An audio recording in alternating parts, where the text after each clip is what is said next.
All right, we're done with Randy Evans. Randy was excellent. I don't know if y'all can see. You can see me. There you go. You don't need to see me over there. I'm in the car.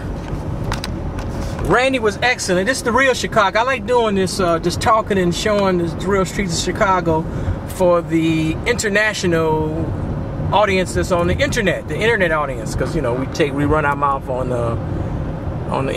front of the camera, then we put it on the internet, and then we aired in Chicago on public access. This is January 20, whatever it is, the 28th, 29th. I lost count. And you see it's a little snow on the ground here. We love Chicago. Randy Evans is cool. We love Randy. But I was telling Randy off camera, I'm losing my desire. I mean, I go through this once a year, every other year, where I'm like, I can't do this no more. This is silly. As an activist, we're trying to inspire people who don't want to be inspired. We're trying to help people that don't want to be helped. We're trying to enlighten people that don't want to be enlightened. And you get tired of it. Because what's the point?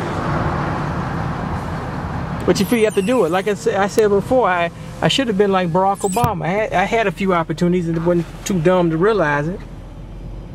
Well, I was supposed to go to school and be a good Negro. I don't care if a bootlicking Negro. If you're African American, you got an education, you do what you're told, you know, and you can be rewarded. You can make $100,000, $200,000 a year. Most Americans make under $50,000. You know that, right? You can sort of see downtown. That's one of the condominiums downtown. We at 55th and Garfield. Okay, let me show you the condominium way downtown. That's one of the condominiums way downtown on Columbus and Randolph. And let me see the sign here. This is 55th and Garfield. For 55th and Garfield is the same street. I'm at King Drive. Okay, let me show you the other sign. You think I'm lying? That's King Drive. We at 55th and King Drive. And this part of 55th is called Garfield. Not all of 55th, just about, I don't know, about 3-4 miles, I think. And that's the Great Washington Park. The Great Washington Park. Where the Olympics was supposed to be held. They were supposed to put the Olympic Stadium in Washington Park. But Chicago didn't get it, and Brazil got it, which is cool. The moral of the story is this. When I was a kid, and I said this 10,000 times, I just wanted to be a part of a cultural movement that will ensure that every African American neighborhood was safe, clean, and with excellent schools.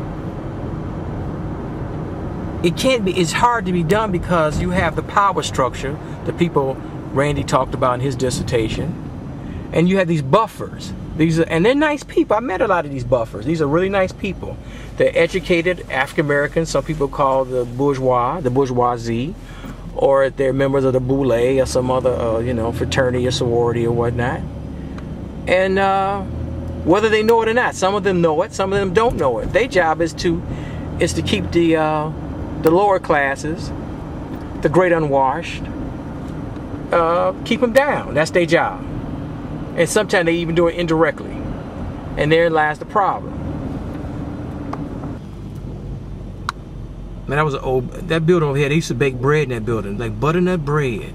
You used to come over here and you smell that butternut bread for miles. That was one of the best smells. They used to make bread in that building. Oh, that bread was so good. What the smell was, I'll say that.